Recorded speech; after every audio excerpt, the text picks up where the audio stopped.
Hi, ನನ್ನೆಲ್ಲ beautiful souls ಆದಂತಹ ಮಕರ ರಾಶಿಯವರಿಗೆ ವೆಲ್ಕಮ್ ಮಾಡ್ಕೊಳ್ತಾ ಇದ್ದೀನಿ ವೀನಸ್ 71 ಚಾನಲ್ಗೆ. ಸೊ ಫ್ರೆಂಡ್ಸ್, ಇವತ್ತಿನ ದಿನ ನಾವು ನೋಡ್ಲಿಕ್ಕೆ ಹೋಗ್ತಾ ಇರುವಂತದ್ದು ಮಕರ ರಾಶಿಯವರ ಬರುವಂತ ದಿನಗಳು ಯಾವ ರೀತಿ ಎಲ್ಲ ಆಗ್ಲಿಕ್ಕೆ ಹೋಗ್ತಾ ಇದೆ ಅಂತ ಹೇಳಿ. ರೀಡಿಂಗಿಗೆ ಇನ್ನೂ ಕನೆಕ್ಟ್ ಆಗಿಲ್ಲ ಅಂತಂದ್ರೆ ಒಂದ್ಸಾರಿ ರೀಡಿಂಗ್ಗೆ ಕನೆಕ್ಟ್ ಮಾಡ್ಕೊಳ್ಳಿ. ಚಾನಲ್ ಸಬ್ಸ್ಕ್ರೈಬ್ ಮಾಡ್ಕೊಳ್ಳೋದ್ರ ಮುಖಾಂತರ ತುಂಬಾ ಅಕ್ಯುರೇಟ್ ಆಗಿ ನಿಮ್ಗೆ ರೀಡಿಂಗ್ ಇರುತ್ತೆ. ಮತ್ತೆ ಆದಷ್ಟು ನಿಮ್ಗೆ ಏನಾದ್ರೂ ಪರ್ಸನಲ್ ರೀಡಿಂಗ್ಸ್ ಬೇಕು ಅಂತಂದ್ರೆ ತುಂಬಾ ಜನ ನನಗೆ ಕೇಳ್ತಾ ಇದ್ದೀರಾ. ಹಾಗಾಗಿ ಪರ್ಸನಲ್ ರೀಡಿಂಗ್ ಆಗಿ ನನ್ನ ಮೊಬೈಲ್ ನಂಬರ್ ಅನ್ನ ಶೇರ್ ಮಾಡಿರ್ತೀನಿ, ಸ್ಕ್ರೀನ್ ಮೇಲೆ ಇರದೆ. ನಿಮ್ಗೆ ಜೆನ್ಯೂನ್ ಆಗಿ ಏನಾದ್ರೂ ಕ್ವಶನ್ಸ್, ನಿಮ್ಮ ಹೆಲ್ತ್ ರಿಲೇಟೆಡ್, ನಿಮ್ಮ ಕರಿಯರ್, ಜಾಬ್ ಏನಾದ್ರೂ ಪ್ರಾಬ್ಲಮ್ ಆಗ್ತಾ ಇದೆ, ರಿಲೇಶನ್ಶಿಪ್ ಅಲ್ಲಿ ಪ್ರಾಬ್ಲಮ್ ಆಗ್ತಾ ಇದೆ, ನೀವು ಕಪಲ್ಸ್ ಅಲ್ಲಿ ಏನಾದ್ರು ಪ್ರಾಬ್ಲಮ್ ನಡೀತಾ ಇದೆ ಅಂತಂದ್ರೆ ಖಂಡಿತ ನನಗೆ ಕಾಂಟ್ಯಾಕ್ಟ್ ಮಾಡಬಹುದು. ಒಂದು ವಾಟ್ಸಪ್ ಮೆಸೇಜ್ ಅನ್ನ ಮಾಡಿ, ಹಾಯ್ ಅಂತ ಹೇಳಿ, ಡೀಟೇಲ್ ಬರುತ್ತೆ. ಪೇಡ್ ಕನ್ಸಲ್ಟೇಷನ್ಸ್ ಇರುತ್ತೆ, ಚಾರ್ಜಬಲ್ ಇರುತ್ತೆ. ಹಾಗಾಗಿ ನೋಡ್ಕೊಂಡು ಮೆಸೇಜ್ ಮಾಡಿ. ಮತ್ತೆ ಈ ಒಂದು ರೀಡಿಂಗ್ ಅನ್ನ married, unmarried, first second marriage ಯಾರಾದ್ರೂ ನೋಡ್ಬೋದು. ಹಾಗೆ ರಿಲೇಶನ್ಶಿಪ್ ಅಲ್ಲಿ ಇದ್ದೀರಾ ಅವರು ಕೂಡ ನೋಡ್ಬೋದು. ಸೊ ಬರುವಂತ ದಿನಗಳು ಮಕರ ರಾಶಿಯವರಿಗೆ ಏನೆಲ್ಲ ಬರ್ಲಿಕ್ಕೆ ಹೋಗ್ತಾ ಇದೆ ಅಂತ ಹೇಳಿ ಚೆಕ್ ಮಾಡೋಣ.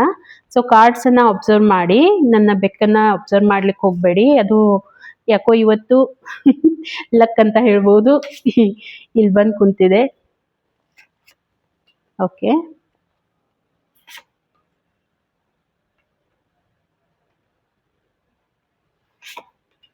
ಸೊ ಫಸ್ಟ್ ಆಫ್ ಆಲ್ ನಾವು ಏನ್ ನಡೀತಾ ಇದೆ ಹೆಲ್ತ್ ಆಸ್ಪೆಕ್ಟ್ ಅನ್ನ ಚೆಕ್ ಮಾಡೋಣ. So first of all health ಅನ್ನ ನಾನು ನೋಡ್ತಾ ಇದ್ರೆ ಏನೋ ತುಂಬಾ ಕನ್ಫ್ಯೂಷನ್ ಅಲ್ಲಿ ಇದ್ದೀರಾ ಅನ್ನೋವಂಥದ್ದು ನನಗೆ ಅನಿಸ್ತಾ ಇದೆ. ಏನೋ ನಿರ್ಧಾರ ತಗೊಳ್ಳಿಕ್ ಆಗ್ತಾ ಇಲ್ಲ, ಅದರಿಂದ ನಿಮ್ಮ ಮೈಂಡ್ ಅಲ್ಲಿ ಸ್ವಲ್ಪ ಪ್ರಾಬ್ಲಮ್ ನಡೀತಾ ಇದೆ. ಮೈಂಡ್ ಅಲ್ಲಿ ಅಂತಂದ್ರೆ ನೋಡಿ, ಡಿಸಿಷನ್ಸ್ ಅನ್ನ ಕರೆಕ್ಟ್ ಆಗಿ ತಗೊಳ್ಳಿಕ್ ಆಗ್ತಾ ಇಲ್ಲ. ಹಾಗಾಗಿ ತುಂಬಾ ವಿಚಾರ ಮಾಡ್ತಾ ಇದ್ದೀರಾ. ಆ ವಿಚಾರದಿಂದ ನಿಮ್ಗೆ ಏನಾಗ್ತಾ ಇದೆ, ಸ್ವಲ್ಪ ಕಣ್ಣು ನೋವು, ತಲೆನೋವು, ಭುಜ ನೋವು, ಈ ರೀತಿ ಆಗುವಂತ ಚಾನ್ಸಸ್ ನನಗೆ ತುಂಬಾನೇ ಕಾಣ್ತಾ ಇದೆ. ಹೆಲ್ತ್ ಆಸ್ಪೆಕ್ಟ್ ಇಂದ ನಾನು ನೋಡ್ತಾ ಇರೋವಂಥದ್ದು. ಓಕೆ, ಸಮಥಿಂಗ್ ಏನೋ ಒಂದು ಜಗ್ಲಿಂಗ್ ನಡೀತಾ ಇದೆ ನಿಮ್ಮ ಮನಸ್ಸಲ್ಲಿ, ಅದರಿಂದಾಗಿ ನಿಮ್ಗೆ ಸ್ವಲ್ಪ ಹೆಲ್ತ್ ಪ್ರಾಬ್ಲಮ್ ಆಗ್ತಾ ಇರುವಂತದ್ದು. ಮತ್ತೆ ಇನ್ನೂ ಹೇಳ್ಬೇಕು ಅಂತಂದ್ರೆ ಇದು ಸ್ವಲ್ಪ ಇರುತ್ತೆ. ಅದು ಒನ್ಸ್ ನೀವು ಅದರಿಂದ ಹೊರಗೆ ಬಂದ ನಂತರ ನಿಮ್ಮ ಹೆಲ್ತ್ ಎಲ್ಲ ತುಂಬಾ ಚೆನ್ನಾಗಿದೆ. ಯಾಕೆ ಇದನ್ನ ಹೇಳ್ತೇನೆ ಅಂತಂದ್ರೆ, ನೀವು ತುಂಬಾ ಸೀಕ್ರೆಟಿವ್ ಆಗಿ ಕೆಲವೊಂದಿಷ್ಟನ್ನ ಮಾಡ್ತಾ ಹೋಗ್ತೀರಾ, ಅದನ್ನ ಯಾರಿಗೂ ಹೇಳೋದಿಲ್ಲ. ರೆಮಿಡೀಸ್ ಇರ್ಬೋದು, ಎಕ್ಸಸೈಸ್ ಇರ್ಬೋದು, ತುಂಬಾ ಚೆನ್ನಾಗಿದೆ. ಅಂದ್ರೆ ಇವಾಗ ಏನ್ ನಿಮ್ಗೆ ಪ್ರಾಬ್ಲಮ್ ನಡೀತಾ ಇದೆ, ಬಟ್ ಬರುವಂತ ದಿನಗಳಲ್ಲಿ ಆ ಪ್ರಾಬ್ಲಮ್ ಇಂದ ಹೊರಗಡೆ ಬರ್ತೀರಾ. ನಿಮ್ಗೆ ಏನ್ ಮೆಂಟಲ್ ಇಶ್ಯೂಸ್ ಆಗ್ತಾ ಇದೆ, ನಿದ್ದೆ ಬರ್ಲಾರ್ದಂತದ್ದು, ತುಂಬಾ ವಿಚಾರ ಮಾಡಿ ಸ್ವಲ್ಪ ನಿಮ್ಗೆ ಕಣ್ಣಿಗೆ ಪ್ರಾಬ್ಲಮ್ ಆಗ್ತಾ ಇರೋವಂಥದ್ದು, ಅದರಿಂದ ನೀವು ರಿಕವರಿ ಆಗ್ತೀರಾ, ಹೊರಗಡೆ ಬರ್ತಾ ಇದ್ದೀರಾ ಅನ್ನೋವಂಥದ್ದು ನನಗೆ ಕಾಣಿಸ್ತಾ ಇದೆ. ಏನ್ ಮಾಡ್ಬೇಕು ಹಾಗಿದ್ರೆ, ಯೂನಿವರ್ಸ್ ಏನ್ ಹೇಳ್ತಾ ಇದೆ ಅಂತಂದ್ರೆ, ಫೋಕಸ್ಡ್ ಆಗಿರಿ. ಎದ್ರ ಬಗ್ಗೆ ಫೋಕಸ್ಡ್ ಆಗಿರ್ತೀರಾ, ನಿಮ್ಮ ಹೆಲ್ತ್ ಬಗ್ಗೆ ತುಂಬಾ ಫೋಕಸ್ಡ್ ಆಗಿರಿ. ಸ್ವಲ್ಪ ಹೆಲ್ತ್ ಅನ್ನ ಮ್ಯಾನೇಜ್ ಮಾಡಿ. ಯಾವ ರೀತಿ ಅಂತಂದ್ರೆ, ತುಂಬಾ ಖಾರವಾದ ಪದಾರ್ಥನ ತಿನ್ನೋದು, ಅಥವಾ ತುಂಬಾ ಹೊತ್ತು ನಿಂತು ಕೆಲಸ ಮಾಡುವಂತದ್ದು.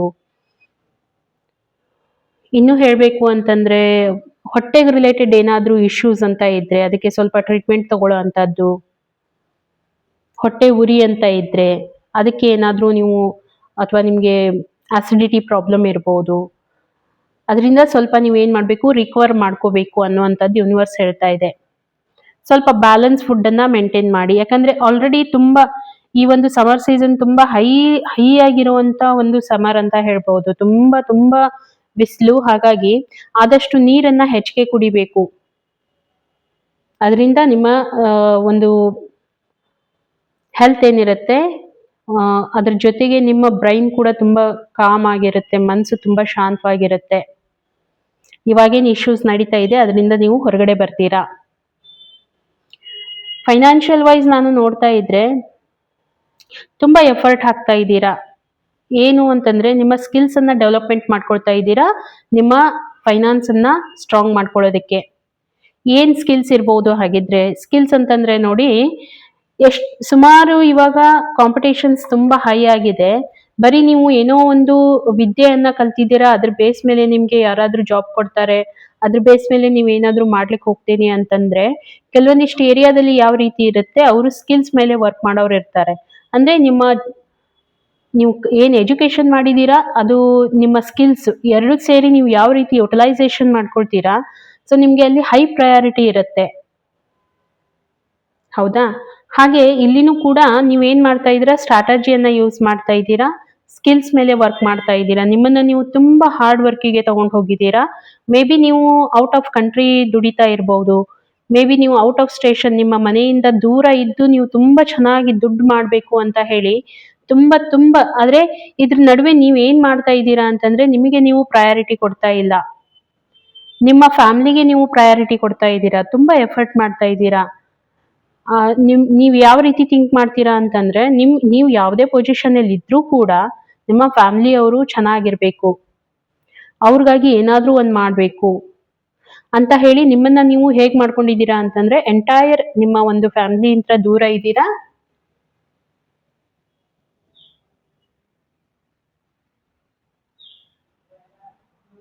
ಅನ್ನೋವಂಥದ್ದು ನೀವು ತುಂಬಾ ವಿಚಾರ ಮಾಡ್ತೀರಾ. ಓಕೆ. ಹಾಗೆ ಬರುವಂತ ದಿನಗಳಲ್ಲಿನೂ ಕೂಡ ನೀವು ತುಂಬಾ ಆಕ್ಷನ್ ಮೋಡಲ್ಲಿ ಇರ್ತೀರಾ.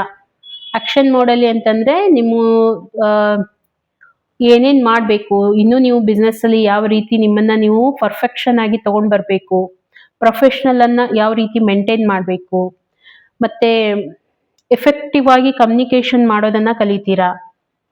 ವರ್ಕ್ ಪ್ಲೇಸ್ ಅಲ್ಲಿ ಎಲ್ರ ಜೊತೆಗೆ ನೀವು ಅಂದ್ರೆ ಇನ್ನೂ ನಿಮ್ಗೆ ಹೇಳ್ಬೇಕು ಅಂದ್ರೆ ಬರುವಂತ ದಿನಗಳಲ್ಲಿ ನೀವೇನ್ ಮ್ಯಾನಿಫೆಸ್ಟ್ ಮಾಡ್ತೀರಾ, ನೀವೇನ್ ಅನ್ಕೊಳ್ತೀರಾ, ಆ ಒಂದು ಮ್ಯಾನಿಫೆಸ್ಟೇಷನ್ ನಿಮ್ಗೆ ಆಗುವಂತದ್ದು. ನೀವು ನಿಮ್ಮ ಟಾರ್ಗೆಟ್ ಅಚೀವ್ಮೆಂಟ್ ಮಾಡ್ಬೇಕಂತ ಅನ್ಕೊಳ್ಳಿ, ಡೆಫಿನೆಟ್ ಆಗಿ ಅದು ಆಗುತ್ತೆ. ಅಥವಾ ಇನ್ನೂ ನೀವು ಸ್ಕಿಲ್ಸ್ ಮೇಲೆ ವರ್ಕ್ ಮಾಡಿ ಇನ್ನೂ ದುಡ್ಡು ಮಾಡ್ಬೇಕಂತ ಅನ್ಕೊಳ್ಳಿ, ಡೆಫಿನೆಟ್ ಆಗಿ ಅದು ವರ್ಕ್ ಆಗುತ್ತೆ ನಿಮ್ಗೆ. ತುಂಬಾ ಚೆನ್ನಾಗಿದೆ. ಮತ್ತೆ ಯಾರಾದ್ರೂ ವಿಮೆನ್ ನಿಮ್ಗೆ ಸಪೋರ್ಟಿವ್ ಆಗಿರ್ತಾರೆ, ನಿಮ್ಮ ವರ್ಕ್ ಪ್ಲೇಸ್ ಅಲ್ಲಿ ಇರ್ಬೋದು, ಇಲ್ಲ ನಿಮ್ಗೆ ಮದರ್ ಇರ್ಬೋದು, ನಿಮ್ಗೆ ಸಪೋರ್ಟಿವ್ ಆಗಿ ಯಾರಾದ್ರೂ ವಿಮೆನ್ ನಿಮ್ಗೆ ನಿಂತ್ಕೊಳ್ತಾರೆ. ಹ್ಮ್. ನೀವೇನಾದ್ರೂ ಫೈನಾನ್ಷಿಯಲ್ ಅಡ್ವೈಸರ್ ಆಗಿದ್ರೆ ತುಂಬಾ ಚೆನ್ನಾಗಿರುವಂತದ್ದು ಈ ವಾರ ನಿಮ್ಗೆ. ತುಂಬಾ ಚೆನ್ನಾಗಿದೆ.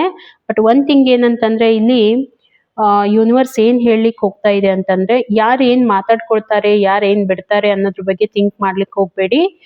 ಒಬ್ಬ ವ್ಯಕ್ತಿ ಒಂದು ಸಾಧಾರಣ ಜೀವನದಿಂದ ಒಂದು ಹೈ ಲೆವೆಲ್ ಜೀವನ ಸಾಧಿಸ್ಬೇಕು ಅಂತ ಹೊಂಟಾಗ ಸೊ ಆ ವ್ಯಕ್ತಿಯ ಹಿಂದೆ ಮಾತಾಡ್ಕೊಳ್ಳೋರು ತುಂಬಾ ಜನ ಇರ್ತಾರೆ. ನೀವ್ ಏನ್ ಮಾಡ್ಬೇಕು ಅಂದ್ರೆ ಫೋಕಸ್ಡ್ ಆಗಿರ್ಬೇಕು. ನಿಮ್ಮ ಒಂದು ಕೆಲಸ ಏನಿದೆ ಅದ್ರ ಮೇಲೆ ಫೋಕಸ್ ಮಾಡಿ ಅದರಲ್ಲಿ ಯಾವ ರೀತಿ ಪರ್ಫೆಕ್ಷನ್ ಅನ್ನ ತಗೊಂಡ್ ಬರ್ಬೇಕು ಅದನ್ನ ನೀವು ವಿಚಾರ ಮಾಡ್ಬೇಕು. ಬೇರೆದವ್ರು ಏನೇ ಮಾತಾಡಿದ್ರು ಕೂಡ ಅದನ್ನ ಒಂದ್ ಕಿವಿಲೆ ಕೇಳ್ಬೇಕು, ಇನ್ನೊಂದ್ ಕಿವಿಲೆ ಬಿಡ್ಬೇಕು ಅನ್ನುವಂಥದ್ದನ್ನ ಯೂನಿವರ್ಸ್ ಹೇಳ್ತಾ ಇದೆ. ಓಕೆ. ಸೊ ಇಲ್ಲಿ ಇದನ್ನ ಅರ್ಥ ಮಾಡ್ಕೊಳ್ಳಿ. ನಿಮ್ಮ ರಿಲೇಶನ್ಶಿಪ್ ಅನ್ನ ನಾನು ನೋಡ್ತಾ ಇದ್ದೀನಿ. ಸಮಥಿಂಗ್ ಏನೋ ರಿಲೇಶನ್ಶಿಪ್ ಅಲ್ಲಿ ಪ್ರಾಬ್ಲಮ್ ಆಗ್ತಾ ಇದೆ. ಏನ್ ಪ್ರಾಬ್ಲಮ್ ಅಂತಂದ್ರೆ ಏನೋ ಜಗಳ ಆಗ್ತಾ ಇರುವಂತದ್ದು, ಮನ್ಸಿನ ಮೇಲೆ ತಗೊಳ್ತಾ ಇದ್ದೀರಾ ಆ ಜಗಳ. ನಿಮ್ಮಲ್ಲೇ ನಿಮ್ಗೆ ಏನಾಗ್ತಾ ಇದೆ, ಪ್ರಾಬ್ಲಮ್ ಕ್ರಿಯೇಟ್ ಆಗ್ತಾ ಇದೆ. ಏನೋ ಸೀಕ್ರೆಟ್ ಅನ್ನ ಮ್ಯಾನೇಜ್ ಮಾಡ್ಲಿಕ್ಕೆ ಹೋಗ್ತಾ ಇದೀರಾ, ಏನೋ ಚೀಟಿಂಗ್ ನಡೀತಾ ಇದೆ, ನಡೆಯುವಂತ ಪಾಸಿಬಿಲಿಟಿ ತುಂಬಾನೇ ಕಾಣ್ತಾ ಇದೆ. ತುಂಬಾ ಡೀಪ್ ಆಗಿರುವಂತದ್ದು ಏನೋ ನಡೀತಾ ಇದೆ ನಿಮ್ಮ ಮೈಂಡ್ ಅಲ್ಲಿ, ಅದನ್ನ ಯಾರಿಗ್ನೂ ತೋರಿಸ್ಕೊಡ್ತಾ ಇಲ್ಲ ನೀವು. ಮನಸ್ಸಲ್ಲಿನೇ ತುಂಬಾ ಡೀಪ್ ಆಗಿ ಏನೋ ಒಂದು ನಡೀತಾ ಇದೆ, ಯಾರ್ದೋ ಬಗ್ಗೆ ಏನೋ ಗೊತ್ತಾಗಿರುವಂತದ್ದು, ಏನೋ ಮಾತಾಡ್ತಾ ಇದ್ದಾರೆ ಅನ್ನೋ ಅಂತದ್ದು, ಏನೋ ಸಮಥಿಂಗ್ ನಡೀತಾ ಇದೆ. ಬಟ್ ಅದು ನಿಮ್ಮ ಒಂದು ರಿಲೇಶನ್ಶಿಪ್ ಮೇಲೆ ಯಾವುದೇ ರೀತಿ ಇಂಪ್ಯಾಕ್ಟ್ ಆಗೋದಿಲ್ಲ. ಯಾಕಂತಂದ್ರೆ ಒಂದು ಪರ್ಫೆಕ್ಷನ್ ಆಗಿರುವಂತ ನೀವೇನು ಮ್ಯಾನಿಫೆಸ್ಟ್ ಮಾಡ್ತಾ ಇದ್ದೀರಾ ಒಂದು ಫ್ಯಾಮಿಲಿಯನ್ನ ಅಥವಾ ನಿಮ್ಮ ಒಂದು ಪಾರ್ಟ್ನರ್ ಅನ್ನ, ಆ ಪಾರ್ಟ್ನರ್ ನಿಮ್ಮ ಲೈಫಲ್ಲಿ ಆಲ್ರೆಡಿ ಬಂದಾಗಿದೆ. ಏನೇ ಚೀಟಿಂಗ್ ಇರ್ಲಿ, ಏನೇ ಇದ್ರೂ ಕೂಡ ನಿಮ್ಮ ಲೈಫಲ್ಲಿ ಎದಕ್ಕೂ ನೀವು ಅಲೌ ಮಾಡೋದಿಲ್ಲ. ಆ ಒಂದು ಲೈಫ್ ಲೀಡ್ ಮಾಡೋದಕ್ಕೆ ನೀವು ಮುಂದೆ ಹೋಗ್ತಾ ಇದ್ದೀರಾ. ಒಂದು ನ್ಯೂ ಬಿಗಿನಿಂಗ್ ಆಗ್ತಾ ಇದೆ. ಆಗಿರ್ಬೋದು ಏನೋ ಚೀಟಿಂಗ್ ಅಂತ ನಡೆದಿರ್ಬೋದು ನಿಮ್ಮ ಲೈಫಲ್ಲಿ, ಅಥವಾ ನಡೀತಿದೆ ಅಂತ ಅನಿಸ್ತಿರ್ಬೋದು. ಯಾರೋ ಏನೋ ಮಾತಾಡ್ತಾ ಇದ್ದಾರೆ, ಅವರಿಂದ ಏನೋ ನಡೀತಾ ಇದೆ, ಏನೋ ಕುತಂತ್ರ ಮಾಡ್ತಾ ಇದ್ದಾರೆ ನಿಮ್ಮ ರಿಲೇಶನ್ಶಿಪ್ ಬಗ್ಗೆ ಅಂತ. ಬಟ್ ನೀವ್ ಯಾವ ರೀತಿ ಅಂತಂದ್ರೆ ಈ ಪರ್ಫೆಕ್ಷನ್ ರಿಲೇಶನ್ಶಿಪ್ ಅನ್ನ ಕಂಟಿನ್ಯೂ ಮಾಡ್ಕೊಂಡು ಹೋಗ್ಬೇಕು ಅನ್ನುವಂಥದ್ದು ನಿಮ್ಮ ತಲೆಯಲ್ಲಿದೆ. ಯೂನಿವರ್ಸ್ ಕೂಡ ನಿಮ್ಗೆ ಹೇಳ್ತಾ ಇರೋದೇನಂತಂದ್ರೆ ಒಂದು ನ್ಯೂ ಬಿಗಿನಿಂಗ್ ಆಗ್ಲಿಕ್ಕೆ ಹೋಗ್ತಾ ಇದೆ ನಿಮ್ಮ ಲೈಫಲ್ಲಿ.